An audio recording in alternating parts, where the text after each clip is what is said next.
தாம்பரம் அடுத்த சேலையூர் பகுதியில் புரட்சித் தலைவி அம்மாவின் 77வது பிறந்த நாளை முன்னிட்டு மாபெரும் மருத்துவ முகாம் மற்றும் அன்னதானம் வழங்கும் நிகழ்ச்சி நடைபெற்றது.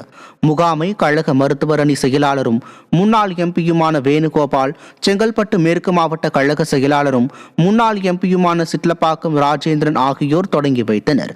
இதில் ஏராளமான ஏழை எளிய மக்கள் கலந்து கொண்டு பயனடைந்தனர். இதேபோல் சேலையூர் அடுத்த மப்பேடு சந்திப்பில் ஏழை எளியோருக்கு அன்னதானம் வழங்கும் நிகழ்ச்சியினை முன்னாள் எம்பி சிட்லப்பாக்கம் ராஜேந்திரன் தொடங்கி வைத்தார்.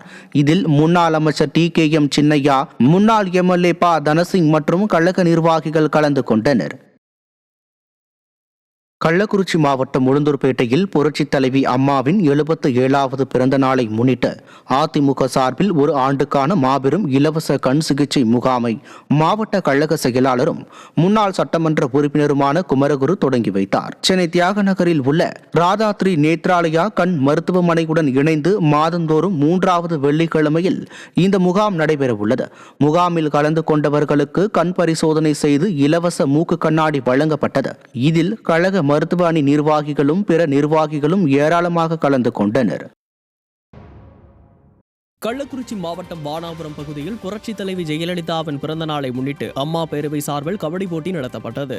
ஒன்றிய கவுன்சிலர் மணிகண்டன் ஏற்பாட்டில் நடைபெற்ற போட்டியை கள்ளக்குறிச்சி மாவட்ட செயலாளரும் முன்னாள் சட்டமன்ற உறுப்பினருமான குமரகுரு கலந்து கொண்டு தொடங்கி வைத்தார். இதில் கழக நிர்வாகிகள் பலரும் கலந்து கொண்டனர். தூத்துக்குடியில் புரட்சித் தலைவி அம்மாவின் 77வது பிறந்த நாளை முன்னிட்டு அதிமுக சார்பில் மாபெரும் மாட்டு வண்டி பந்தயம் நடைபெற்றது. முன்னாள் சட்டமன்ற உறுப்பினர் மோகன் ஏற்பாட்டில் நடைபெற்ற பந்தயத்தை முன்னாள் அமைச்சரும் சட்டமன்ற உறுப்பினருமான கடம்பூர் ராஜு கழக கொடியசைத்து துவக்கி வைத்தார். இதில் கழக அமைப்பு செயலாளர் சுதா K. பரமசிவன், முன்னாள் சட்டமன்ற உறுப்பினர் சின்னப்பன் உள்ளிட்ட பலரும் கலந்து கொண்டனர்.